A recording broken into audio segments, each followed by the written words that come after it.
ICTs is taking a leading role in many different sectors, from energy to transport, from education to health, and so on and so forth, and also in the climate change area. So the question is what ICT can do for climate change.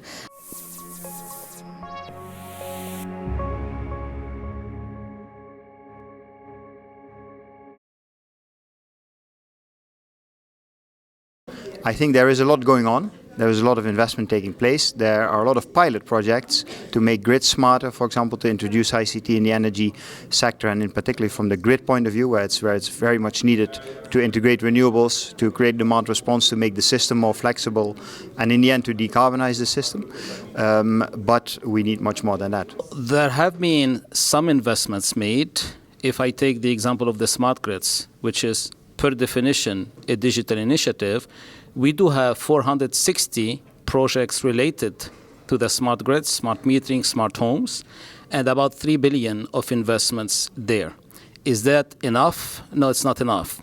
We did have a very interesting meeting in Lechen, Austria, hosted by Commissioner Oettinger, and it was confirmed there will be about 50 billion euros spent in terms of public and private investments to make the digital society happen, digital transportation, digital energy, digital industry, overall put digital everywhere.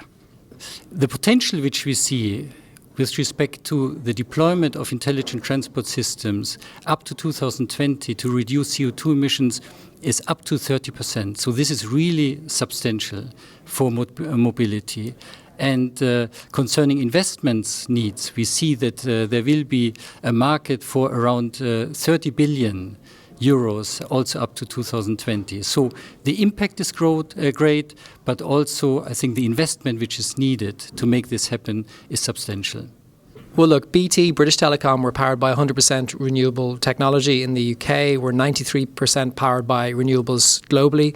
That's a very strategic investment for us because it allows us to take control of our energy future and the destiny of the company. We use 1% of electricity that's generated in the UK, so we really see it as a competitive advantage.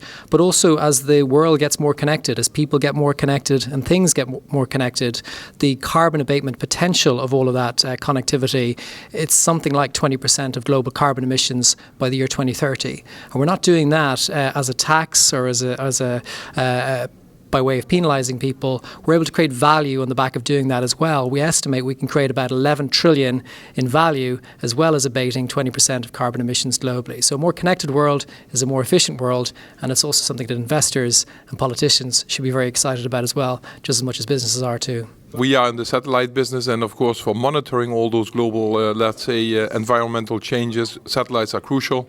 And a lot of investments have been done by the European Commission, by ESA, by EUMETSAT, especially Copernicus, of course, is a very nice example. And those are very valuable, elements. And I would really highly recommend to go on with that, because what gets measured gets done. If you don't measure the, development of the environment, then you will not see whether we are doing the improvements that we're planning to do.